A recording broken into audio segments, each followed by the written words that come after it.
not just playing around. I'm not just beating the air. I'm not shadow boxing. I'm not just goofing off. Life is too important to waste your life. He says, when I fight to win. I want to win in my marriage. I want to win in my finances. I want to win in my career. I want to win in my spiritual growth. I want to win in my character. I don't fight to place, I fight to win.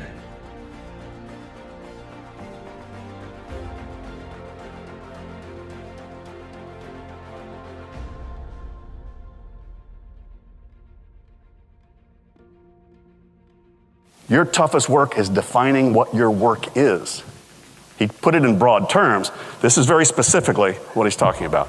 What is the work embedded in that, and getting very clear about that. And I guarantee you, if you sat down and take at least a few of the things off your list and make these decisions, what's the project? Write it down. What's the action step? Write it down. You will feel exponentially more appropriately engaged with your world. Never seen an exception to that.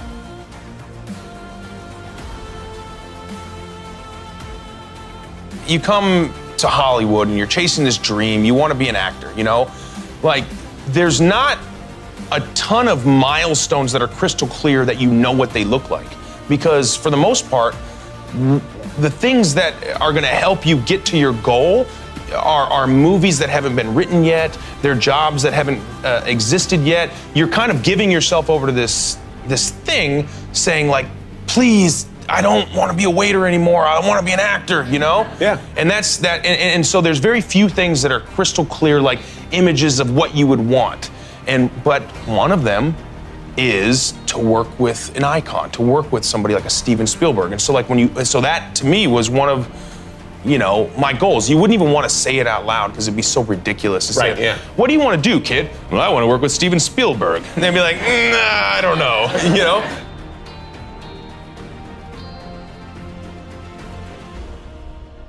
Just go with your gut, you know. There's a reason why you think the way you do and want to do the things you do, and you just can't let anybody tell you don't do it. But especially you. Don't allow you to tell you not to do it. You know, the loudest voice that's a contrarian is usually me. And you know, all these little moments of confirmation that voice should just shut up allows you to just do what you're supposed to do while you're here.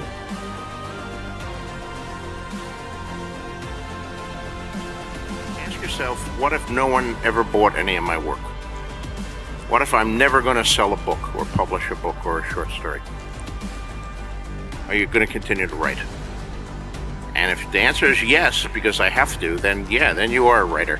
And whether you'll sell or not, I can't know. But if there are stories in you that have to get out, you want to put them down on the paper, whether you ever get the affirmation of a contract or a book in your hand or being on the bestseller list, if you still have to tell your stories, then you're a writer. If you can give it up, then it probably would be an act of sanity to learn accounting or something like that.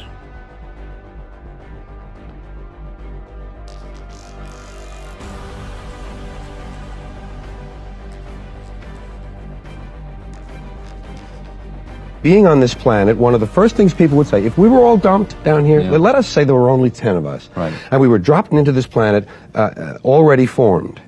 One of the first things we would say after a moment or two would be, is everybody okay? Let's get something to eat. And that should be the first thing any society says. Is everybody okay? Let's get something to eat. And we don't, because we have this private property thing. Property rights over people's rights. And I just think that competition got the upper hand over cooperation. This species was successful. Because, as part of the American experience? No, as part of the human species. The verge of failure that we're on is because two wonderful qualities that made us a successful species, cooperation and competition, are way out of balance. Now, competition is everything. Cooperation happens after a flood. Happens for a few days, everybody goes back to where they were before. Happened after a hurricane. And we need to get that balance back. If we can get that balance back, there's hope.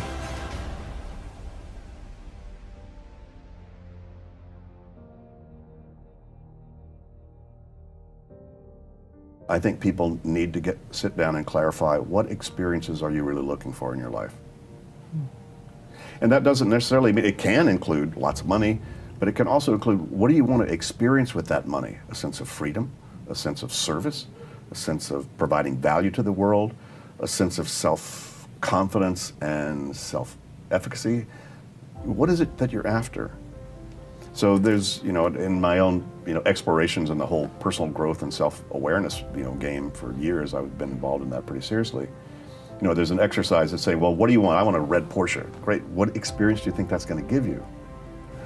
Freedom and a sense of fun, whatever. And then the people get the red Porsche and they're worried about somebody going to dent it, and they can't afford the payments on it.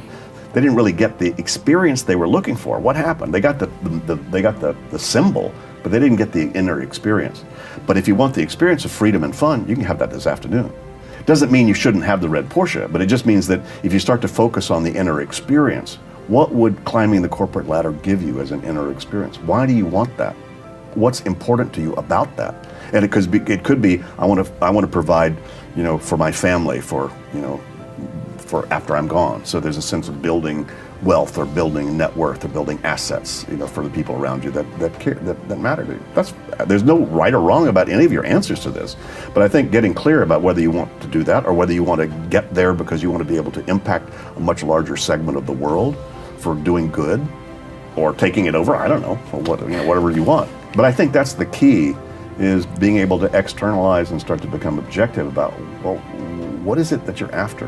And so just crafting your own ideal scene. Not only of the things you want, which is fine, don't stop that. Matter of fact, don't feel embarrassed that you want a red Porsche. So there's nothing wrong with any of that material stuff that you might want, but it's also true that it's a real good idea to just say, let me just lay that all out. And then use that as a map just to then guide you in terms of your intuitive decision making. I don't think you have to work at it that hard, but I think you do need to be conscious about it and validate it in some part of yourself.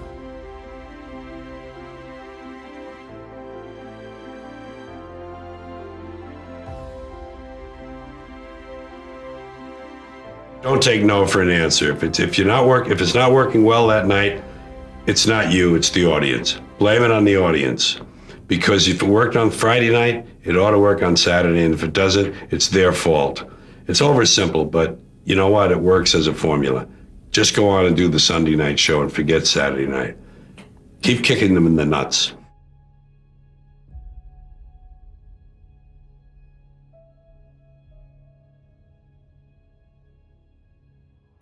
People have a hard time doing nothing. But we know now, in terms of brain science, that you need as much time to let your brain relax and be spontaneous and daydream in order to refresh its decision-making cognitive power.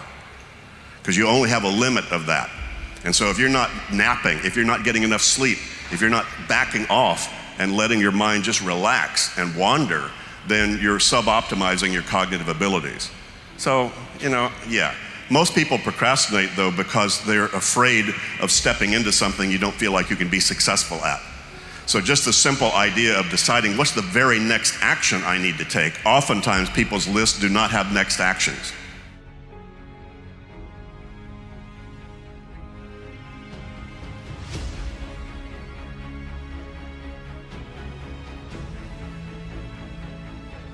All life is magical. It is magic, you see. Because we're the instruments, and all problems are technical.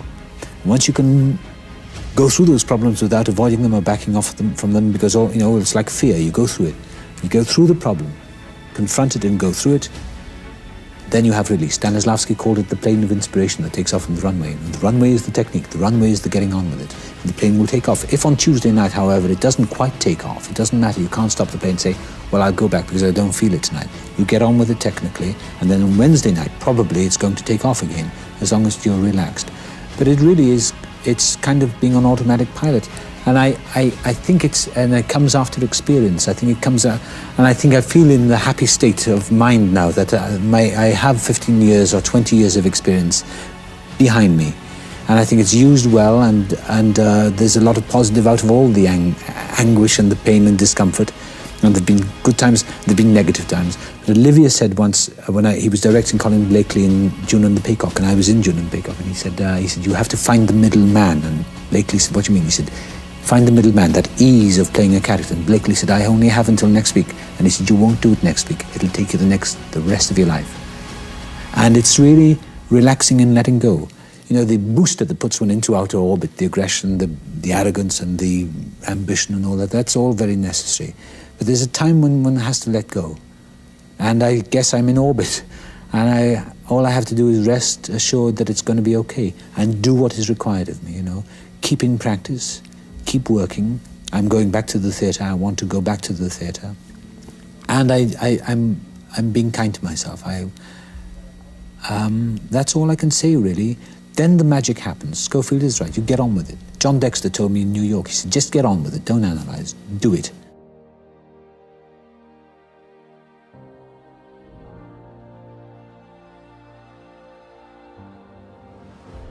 People talk about, oh, you need a vacation or something. I don't, a vacation from what? I love my life. I feel I'm healthy, thank God. And, you know, I have these incredible directors that are interested in working with me, and I'm going to jump at that.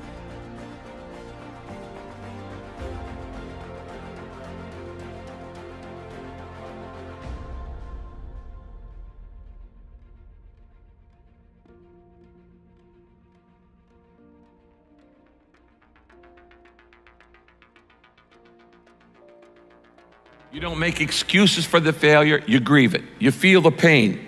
You don't brush it off, you don't downplay it. You feel the pain and you don't rush to feel better. Now, listen, this is a principle of life I'm about to tell you. To get past it, you gotta go through it. That's true in so many areas, but it's particularly true with failure.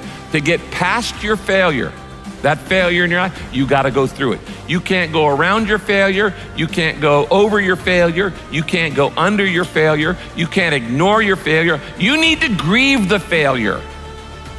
You need to feel the pain. Now, we don't like feeling bad, but grief is a good thing. Grief is the way we get through the failure, and grief is the way we learn the lessons. So often, we want to just, when we fail, we want to just forget it, push it aside, stuff our emotions, and then immediately go to the next thing. When you stuff your emotions, when you swallow your emotions, your stomach keeps score. It's kind of like, what if you took a can of Coke and you shook it up for a long time and then you put it in the freezer? What's going to happen to it? It's going to explode eventually. It's going to come out sideways. And this happens in your life when you don't deal with your emotions properly. This is why sometimes 6 months after failure, a marriage falls apart. Or 6 months after somebody gets laid off work, there's another problem. There's a physical health problem, things like this. Because you've shaken up the can and you've got all these emotions feeling inside of shame and regret and fear and insecurity and all the things that come with failure, and you're not dealing with them. And so you shake it up and you say, we're just gonna put this in the refrigerator and try to forget about it, and we're gonna freeze it, and it's gonna explode, and it's gonna come out sideways in an affair or in wrong behavior or an impulsivity or an addiction or all kinds of other things. I have seen this thousands of times in people's lives. You don't minimize it, you don't rush to feel better. To get past your failure, you've gotta go through the failure.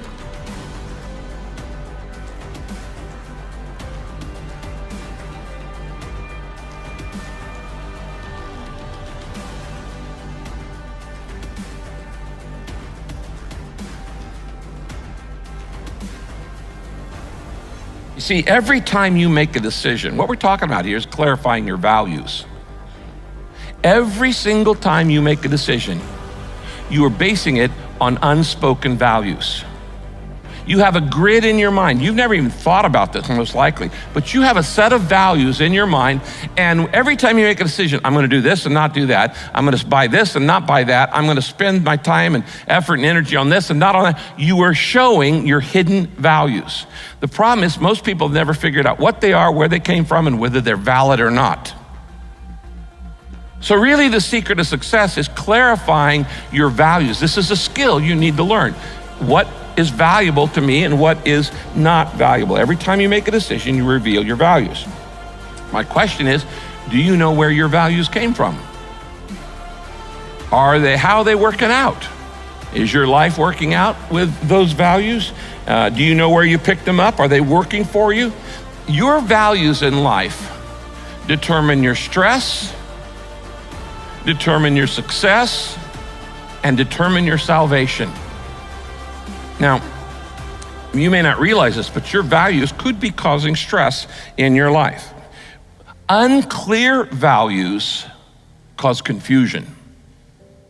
They cause confusion in your life. Conflicting values in your life cause tension. Unclear cause confusion. Conflicting values cause tension.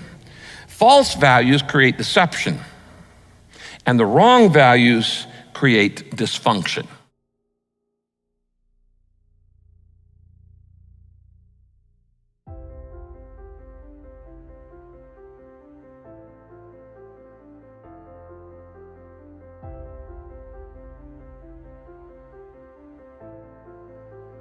So forget what can't be changed and focus on the future. Until you learn to do this, you're going to be unhappy much of your life. Because you hold on to the habits, and you hold on to the hurts and the hang-ups, and you hold on to the grief and the guilt and the grudges, and that causes so much unhappiness in your life. You got to let it go. Are you focusing all your energies? You have a limited amount of energy. You don't have unlimited energy. You know that. That's why you get tired. That's why you get fatigued. Why you get worn out. You don't have unlimited energy. Since you don't have unlimited energy, I highly suggest you don't waste any of it on something that you can't change in the past. Why in the world would you give one more second of emotional energy to something that is never going to change? It's done, it's over, it's finished. Your past is past. You got to let it go. Don't waste it.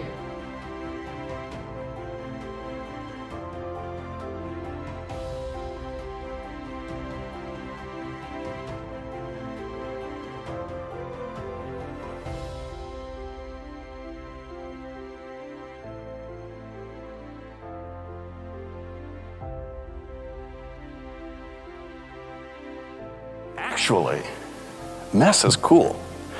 Actually, the most productive times I am is when I have the freedom to make a creative mess. You too. I need room to be crazy, to make some mistakes, to brainstorm, to be chaotic, go a little off the edge. That is going to be your most productive time, is when you have that kind of freedom to do that. However, folks, if you're already in a mess, you ain't got room to make one. If your kitchen's a mess, you don't have time or the energy to have a creative dinner for your friends. If your desk and your office are a mess, you don't have room and space to be, crazy about some new project and spread out and have brainstorm with ideas. If your email is backed up on you with 1,000 unprocessed emails and you got 3,000 other things going on in your head, you have no space to take advantage of discretionary time that may show up in terms of being creative, in terms of your energy. The results of that, if you're trying to use your psyche to manage that mess and you never get out of it, is you get the results of two things that are the critical elements of self and organizational productivity. You'll lose perspective. That is, you lose the ability to put your focus where you need it on exactly the thing you need it, at the horizon you need it. And or you may be experiencing the results of what happens when you lose control. That is, I now don't have stability and I don't have the freedom in my head to be able to put the appropriate attention and execute on it when I do. So those are the two key elements. Folks, you can't manage time. You don't mismanage 5 minutes and come up with 6. The only time that you think you need time management is when one or both of these two dynamics is suboptimal. Either things need to be more under control or more appropriately focused. If you map those two things together, what do you get? If you, on the bottom left here, where you got no control and no focus, ever been there? That's your basic victim experience. Driven by latest and loudest. For the most part, most of us are thrown there by our own overcommitments and creativity. We're just trying to come up for air. Now, if that part of you shows up that has high focus and perspective, but no control, now you're the mad scientist. Now you're the desperate artiste. Now you're the crazy maker with all kinds of crazy ideas and no constraints of what you're doing. You're nothing very well organized. Middle of the morning, you decide to go buy the new iPhone, but your IT department won't support it. On the other hand, you could get down in the weeds and say, oh, wait a minute, I need to get 10,000 things organized. I need to get all this cleaned up. And now you get into micromanagement. If you don't have appropriate focus, you can get down on those weeds and hung up in them like crazy. And you'll spend a lot of time, doing a lot of trying to get organized about things that may not be that important. Right? In the morning, your crazy maker said, get a new iPhone. The afternoon, you spend 2 hours of what could be a strategic afternoon trying to set up the right ringtones. Here's what's true about all three of those, folks. You ain't ready for what's coming towards you. You will be suboptimal in terms of your ability to handle the surprises, and they're coming. Good, bad, or indifferent, they're coming, trust me. And you want to be optimally available for those things when they come to you.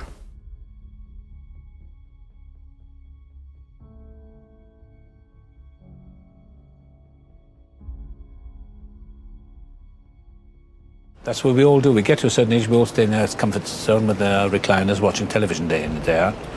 And when you get to a certain age, I'm going to be 70 at the end of the year, where I sit around watching television for the rest of my life because I've done it all, sitting on my laurel wreath. It's not worth it. I mean, life's so short, and such glorious images in the world, and such horror as well, that I want to see it all. And so I've moved out of my comfort zone. It's essential for me. Otherwise, I may as well die. So I've done it, I've broken every rule in the book, and not out of malice or any telling anyone that I'll show you. I did it to show myself. I've shown myself. I looked in the mirror, I thought, I'll show you one day. And I've done something completely new. I wrote the music, and I feel limitless.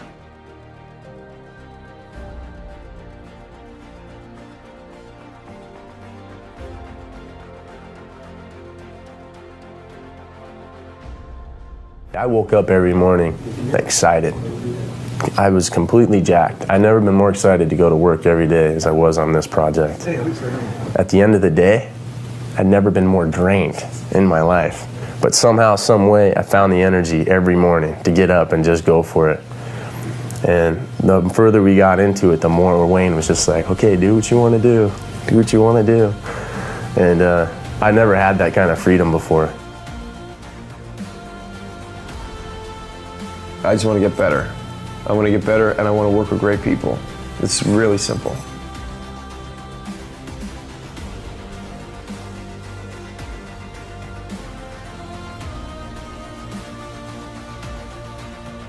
I don't want to be pushed. I think I push myself. So I have a pretty strong engine of wanting to grow. So.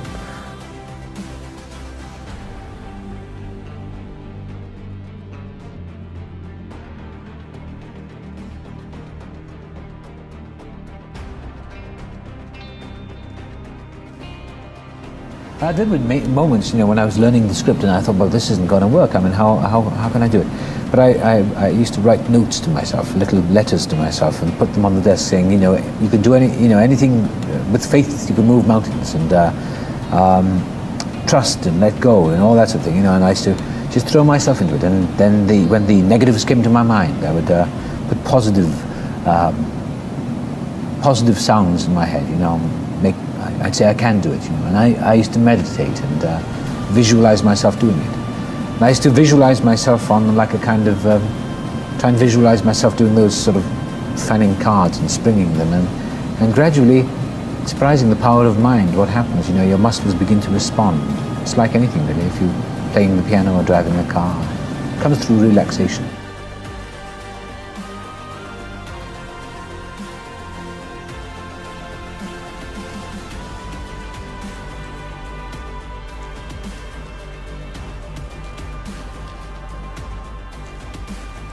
And I've realized over the years that I've gone through many changes in my life. Many changes, because that's the nature of life. And if you don't go with it, you may as well die, really. You may as well be dead. I know people who live in the past, they just live there all the time, talking about something that happened to them 30 years ago. They're like zombies.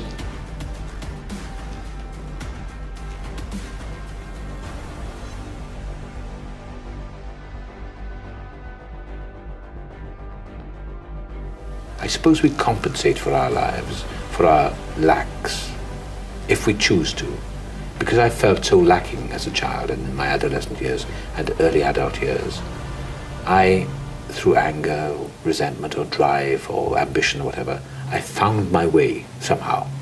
I don't actually believe I did it totally on my own. I believe in some power of life that is in us. I'm a fatalist. I believe in destiny. I believe that if we relax and let go enough, and actually do believe that our lives are none of our business, and open up, then extraordinary things begin to happen. I suppose you're calling them, talking about spiritual surrender or something or so on. You know, when we try to, I mean, my agent many years ago, I had an agent once, very nice chap, but he said, we've got to plan your career. I mean, that sent me running out the door. I mean, you can't plan your life. No, I wouldn't care for that. You know, you make certain choices and you go along, and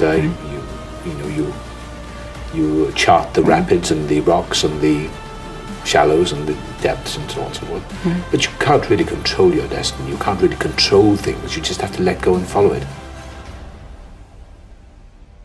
Do as much as I can without driving myself insane, because there's a negative side of perfectionism. In my nature anyway, I can only speak for myself. There's a negative flaw, and there's a very dangerous trap, and I think one of the biggest killers is ego.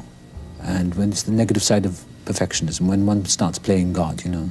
And I mean literally, there is a killer, there is a lethal part of one's own ego. I don't know if I believe in anything. I mean, I'm a deity, but I believe whatever that thing is that we talk about for centuries, I think it's just within us. I mean, remarkable things have happened in my life by just wishing or asking for something, for a bit of help. Yes, and I don't believe, I'm an agnostic, I guess. Is there any way you can help me, or whatever? And there's something inside us that will respond, I believe. I really believe that. We have to make our lives, because life is tough. We have to believe in the power of life.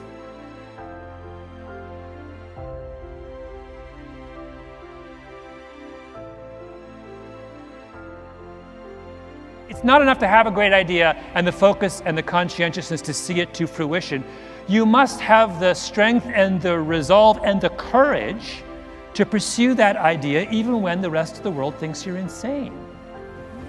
Time and time again, if you look at the stories of extraordinarily important entrepreneurs, there is almost always a moment when they are the only ones who believe in the value of what they're doing. You know, I tell in my book the story of my book, David and Goliath, the story of Ingvar Kamprad, the guy who founds IKEA. And the crucial moment in the story of IKEA is when he faces a boycott from the other furniture manufacturers in Sweden, and he's about to go out of business. And in desperation, he moves his operations across the Baltic Sea from Sweden to Poland and sets up shop in Poland. And that's what IKEA is. IKEA is essentially furniture shipped flat, made in Poland. That's the original elevator pitch for IKEA. What's interesting about that is he does it in 1961. At the height of the Cold War, at a time when East and West, communist world and free world are closer to outright war than at any other time in history, a guy living in the West, Sweden, crosses the pond to Poland, the Iron Curtain, and sets up shop. You cannot imagine what a controversial move that was. That would be like Walmart opening operations in North Korea. Literally, it's on that level of kind of eyebrow raising, you've got to be kidding me, who is this guy kind of thing. But he does it, and he persists, and he turns his back on all those critics. Why? Because he is a deeply disagreeable person. Didn't need people to agree with him, right? And that's how he's able to build IKEA into this extraordinary runaway success story. That's very hard to do. As human beings, we are hardwired to want the approval of our peers.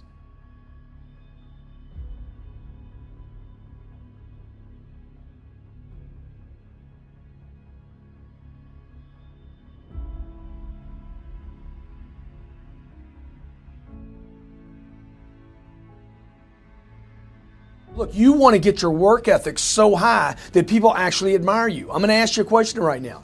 Do people know you because of your unbelievable work ethic? If you can't answer yes to that, man, you're not going to get in that top 10%. You got to get at the top. People have to know you, not because, oh, he's a good salesman. Oh, he's a good this. Oh, he's an artist. Oh, he's a good pianist. Oh, he writes a great, story. No, dude, people need to know you for one major thing first. He works. He produces. The guy's there every day. The guy's pushing and shoving. Because the truth is, no matter how good your ideas are, how good your art is, or how good your skill set is, if you're not working, man, if you're not vibrating at a frequency that people say, my God, how does that guy do all that? If you're not vibrating at that rate, 10x levels, massive action, tremendous work ethic that's just a muscle now, and it's just a discipline in your life, and it's a way, it's a normal way that other people think is abnormal. Ryan Seacrest, Tom Cruise, Oprah, Steven Spielberg, Donald Trump, still pumping and working as a billionaire. Look, if you're not working at that level, you're not going to make it. Get your work ethic in, man. It's the American way. Work ethic. Check it out.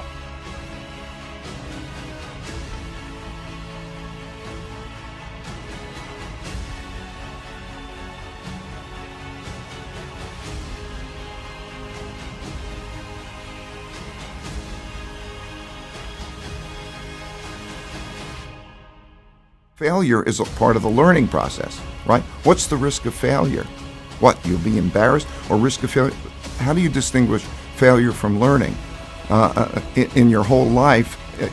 Failure implies that it stopped, that the game stops, right? If it's part of you're failing and then you learn, then that learning is part of the moving forward, right? So that is what the process is like. Fail, learn, move forward, and constantly do that because you're cutting edge.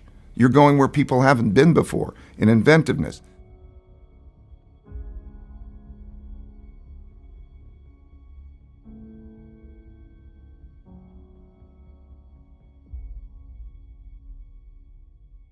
There are situations where being bad is highly advantageous. And, if you read, I don't go into this in the book, but if you've read, Innovator's Dilemma, that's what Innovator's Dilemma is all about, right? The disruptive outsider is the one who is incapable of meeting the marketplace needs as the market is traditionally defined. They can't do it, right? So what do? They try a completely new half-assed approach, which in the beginning doesn't work, right? But by that very nature of trying something completely outside the mainstream, they end up upending the, were they any good, they would never be forced to do that. So it's the same kind of principle.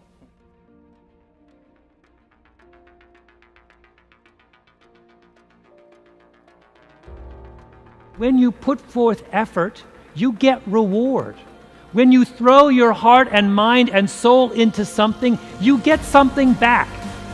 Now in my book, I call that notion, that belief that effort brings reward, meaningful work. And when you look at the lives of people who are really successful, what you see over and over again is this idea of meaningful work is embedded in their consciousness. I tell a story in the book of the Beatles. Everybody knows about the Beatles. They come here in 1964 and the British invasion. The most interesting thing about the Beatles is what happened to them before they came to America. In the 1960 and 1959, when they were just kids, they were invited to go to Hamburg in Germany to be the house band at a strip club. And they went there and they stayed there for months on end. And 7 days a week, they played 8-hour sets, night after night in this strip club. Right? And over the course of that extraordinary crucible, that experience of playing, they taught themselves how to be a great band, right? In fact, we think now that by the time the Beatles came to America, they had played together as a live band 1,200 times. We could go to all of the clubs on Friday night in San Francisco where all the promising young bands are playing. I submit to you would not find a single band that has played together 1,200 times, right? Just doesn't happen. So what made the Beatles special? What made them special is that they were willing to play together 1,200 times, willing to play 8-hour sets 7 nights a week, 4 months at a stretch. And why were they willing? Because they believed in the notion of meaningful work. They had an opportunity to throw their heart and mind into something and get something back. And that made all the difference in the world.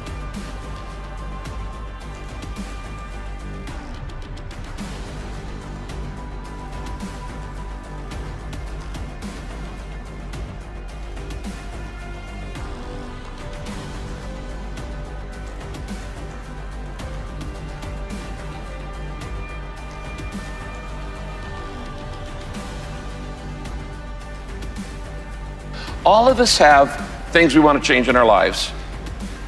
The way you think affects the way you feel, and the way you feel affects the way you behave. If you want to change the way you act, you start back here with your thoughts. If I'm acting depressed, it's because I feel depressed. And if I feel depressed, it's because I'm choosing to think depressed thoughts. You can't change a feeling, but you can change a thought. You tell a little kid, stop, be happy. I'm trying, Daddy. You can't force a feeling, okay? You can't force a feeling, but you can change the thought that is creating the feeling. Now, here's a real important thing about temptation, and I've shared this with a lot of people. It's helped a lot of people. When you have a habit, or I have a habit that I don't like, and I'm being tempted to go to this habit over and over and over, the key to changing a habit is not to resist it, but to replace it. Not to resist, but refocus. If a guy's having a problem with pornography and he's watching TV, he doesn't just say, no, I don't want this, I don't want this. He just flips the channel. The moment you change the channel, the temptation loses its power on you.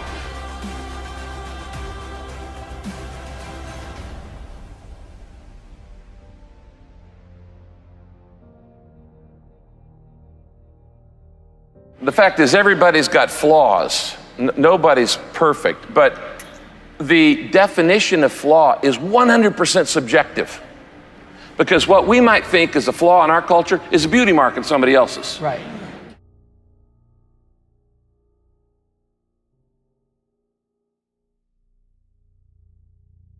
I bought a pair of jeans the other day, and I got it home, and it was distressed jeans. There was a little tag on it that said, these jeans are intentionally flawed to make them unique. We are all intentionally flawed to make us unique.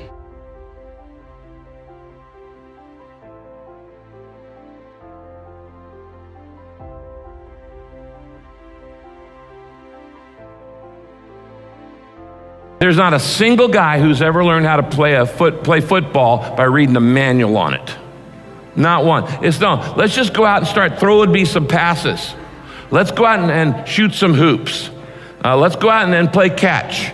Let's go out and drive some golf balls. You learn by doing. And when there's a problem in your car, so let me get under the hood here, I'll figure it out, and here's the carburetor, and I'll do. No, I don't need a manual. What do you think? I'm a man. I'm not just, let me play around here, okay? Or you say, I've got 50 wires coming into this audio system, and I need to figure out how to, I don't need a manual. I'll just play around with it. I'll figure out how to install this app. I'll figure out how to boot up this computer, and you just do it by doing it. You learn by doing.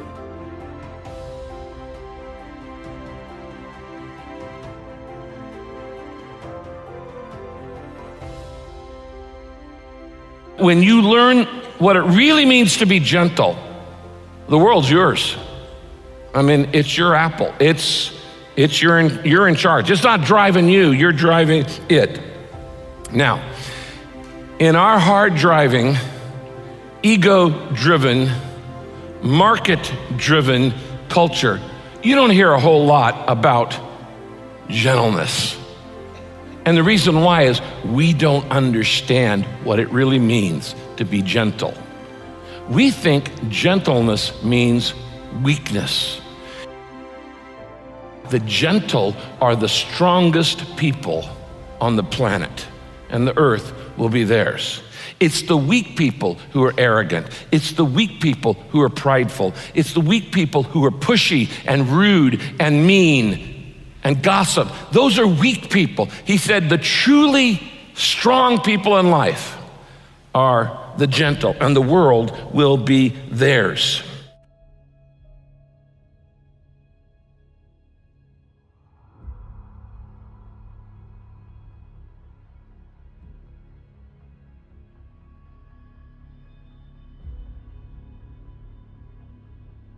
No matter what you do, somebody's not going to like you.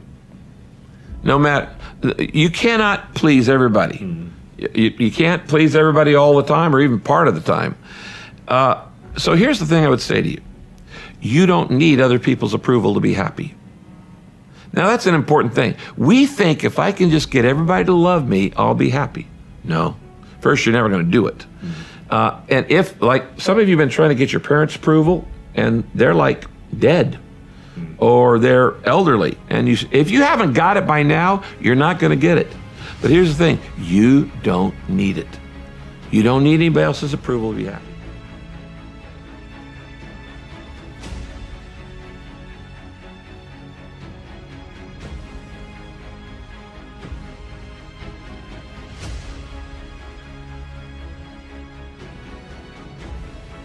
On Mondays, I am dead to the world.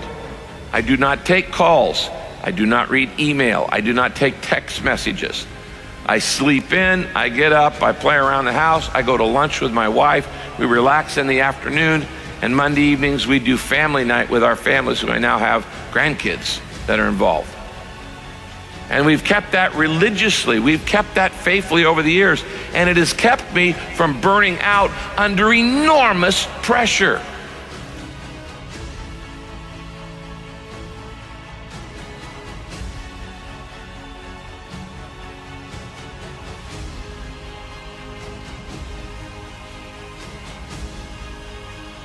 And I can tell you, I have learned to handle enormous amounts of stress and enormous amounts of tension. But I could not do it if I didn't rest my body, if I didn't take my day off, if I didn't, and don't call it your day off, call it your Sabbath. Call it your day off, you'll fill it with your honey-do list. All stuff I couldn't get done, you try to use it to catch up on other stuff. No, it is a day of rest, relaxation, relationships, restoration emotionally. So you need to rest your body.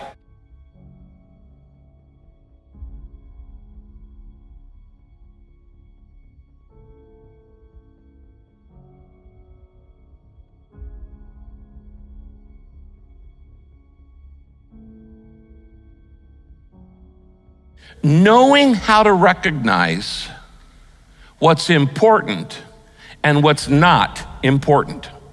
I can't tell you how important this skill is and how few people have it. To look at a situation and go, that's important, that's not. That matters, that doesn't matter. That's valuable, that's not valuable. This is crucial, that's not crucial. Leaders know what's important.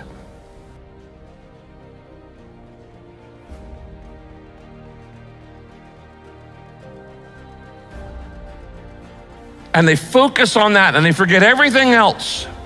Successful people know what matters and don't worry about what doesn't matter. Paul says, this one thing I do, not these 40 things I dabble in. He is focused, he's laser focused. And you have to learn this skill in life to be successful at work and at home and in life. The skill of knowing what matters most.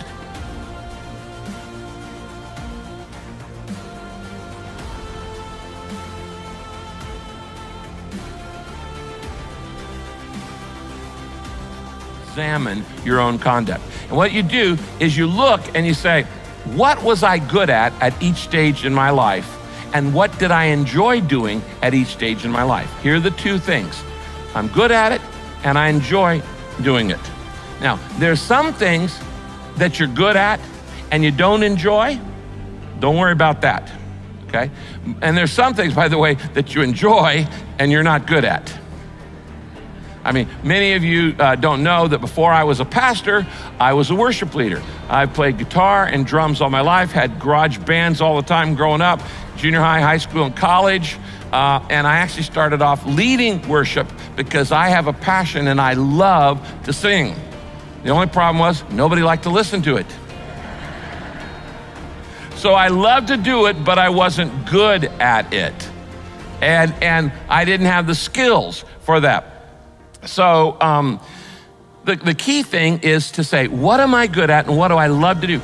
And I want you to look for patterns in your life, because if you were good at it at an early age, you're going to be good at it later on in life. A kid who's good as a soccer player at 10 is going to be a good and even better soccer player at 20.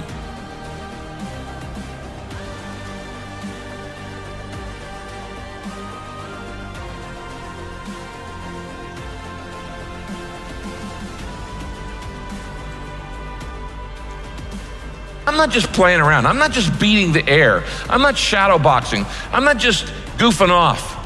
Life is too important to waste your life. He says, when I fight to win. I want to win in my marriage. I want to win in my finances. I want to win in my career. I want to win in my spiritual growth. I want to win in my character. I don't fight to place, I fight to win.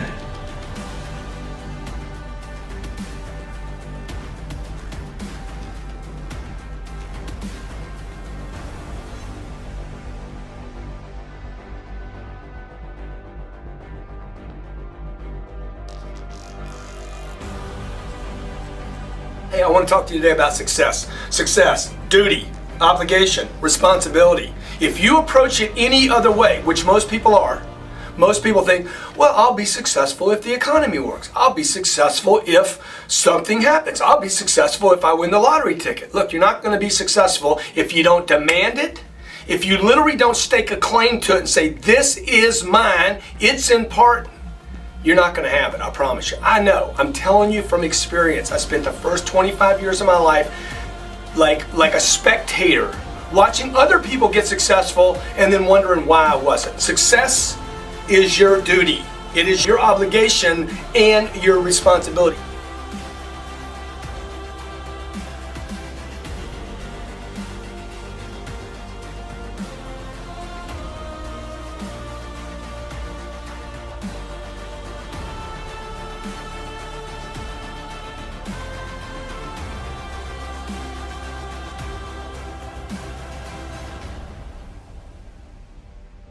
Negativity is just negative. And there's no money in it. There's no future in being negative. Where's the solution?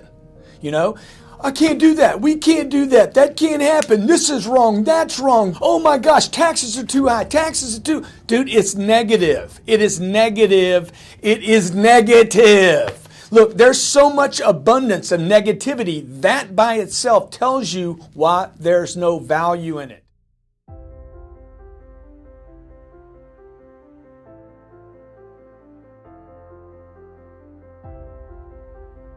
Look, if you knew it was going to bank you money today, would you make time for it? So they would make time for it because they make time for the things that make them money. If you have a customer, hopefully, if you have a customer and you're working a deal with that customer and you got a hamburger in front of you, hopefully you're going to push the hamburger aside and work that deal because the priority is to make money. In the same conversation, that sales manager does not believe that sales training converts to ROI or money, so he doesn't make the time for it. When you say you don't have time, the truth is you're saying, I'm not making it a priority because I don't think it makes me money. Sometimes the high points come from the low points. They're simultaneously, meaning I learn the most when I am making mistakes. And so I know, if I'm making money in the market, it might seem like a high point because you figure, okay, you're making money, but you don't test yourself as much. When you're making a low point and you're in misery, you're saying, how am I doing this wrong? And you're learning a lot, or at least I'm learning a lot.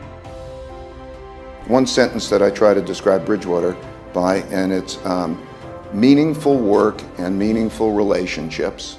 This is what I want, meaningful work and meaningful relationships through radical truth and radical transparency. So meaningful work means like we're in a mission together, we're excited about what we do, we want to do it excellently, that's meaningful work. Meaningful relationships are these relationships in where there's, like the honesty helps you. You can argue things through, but you always know that there's honesty and that there's mutual caring for each other.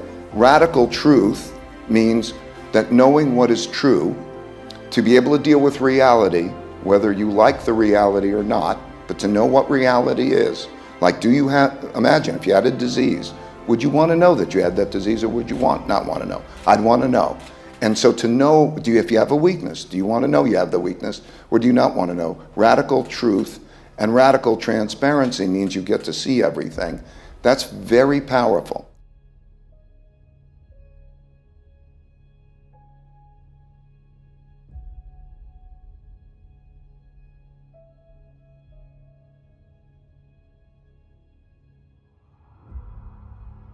The choice you have as an underdog is if you're going to choose to fight and choose to fight to win, there are a series of strategies available to you, but they are all more costly than the strategies available to the favorite.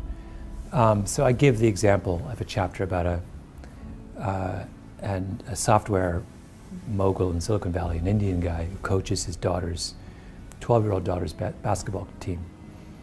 And they are without talent. They are, by his own admission, this was like, they barely knew how to play the game.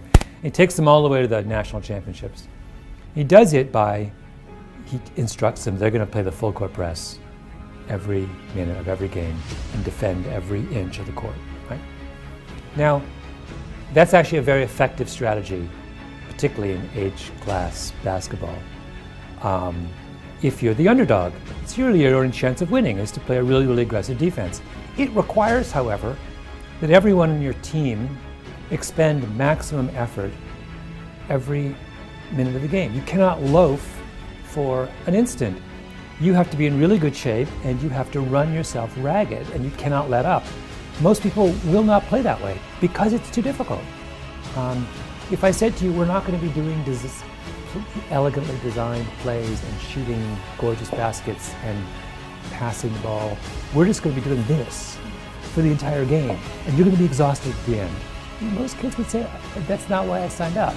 So it's like, that's a kind of classic illustration of that effort is the route, one of the routes available to the underdog. I can outwork you. Even if, I may not be able to outspend you, but I can outwork you. Well, outworking is a tall order. It's not easy to do, That's, as anyone who's worked in a startup knows, that's one of the stressful parts of it.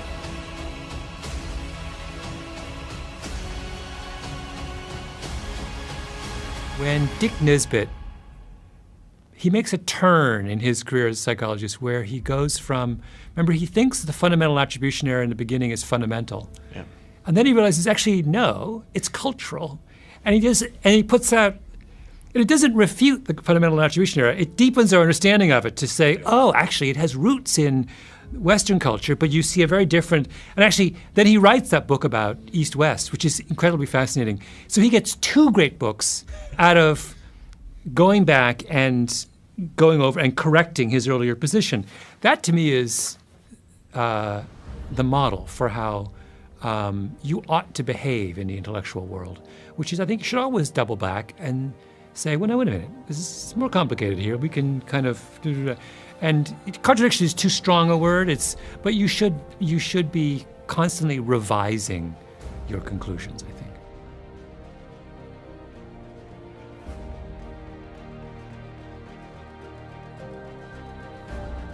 It is when people disagree, and you can take thoughtful people disagree, you have then the potential of learning a lot. If people who are disagreeing can say, why do we disagree, and work through that conversation in an intelligent way to try to find out what's true, you can learn, you can make progress. It can be a fabulous thing.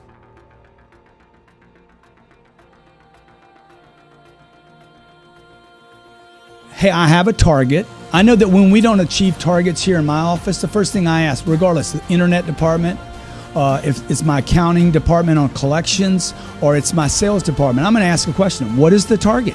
No target results in no sales.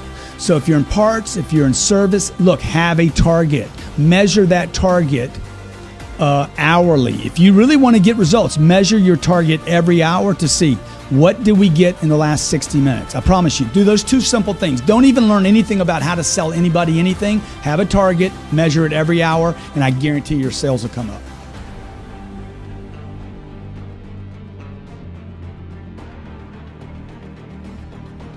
I believe that everything works like a machine. So when we talk about markets, when we talk about economics, you know how I think it's just a machine. Everything has cause-effect relationships, and you can program all of that. We're machines. Human brain's a machine, and we operate that way. And in today's age, we have data. We have a lot of data. And so to be able to look at what people are like is a powerful thing. When I hear the interview about General Motors, and you think about one country, one company or another. You think of Tesla, and by contrast. Okay, look, there are two things that make a difference. It's either people or culture, okay? And that's everything.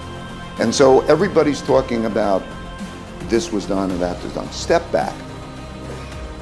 What were your people like? How are they different? What is your culture like and how's that different? And that's all that matters.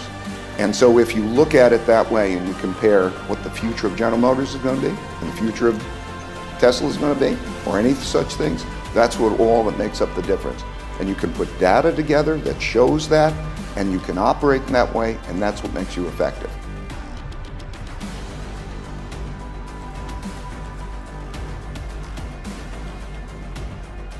Hey, work to your potential, not your quota. If you want to stay really motivated, if you want to answer the question to why people that have already made it keep pushing, it is because they don't operate on quotas, they operate off potential. They're driven to reach their potential. This is also tied to their ethical obligation. They know what they're capable of. Nobody can tell you what you're capable of. You're the only one that knows, okay? So work to your potential, not your quota. Quotas are numbers. Who made them up? Some guy says, okay, your quota is blah, blah, okay? Based on what? How did he come up with that quota? He only picked that quota, that number, because he thinks it's significant or compared to other people maybe in your industry. Look, don't operate on quotas. You want them, clearly you want them, but you want to be driven to reach your potential, not just some number, some mechanics. Hey, my potential, I know. Nobody else knows it. I know what it is. You know yours. Work to your potential, not just a quota, and I promise you, you will be on fire day and night.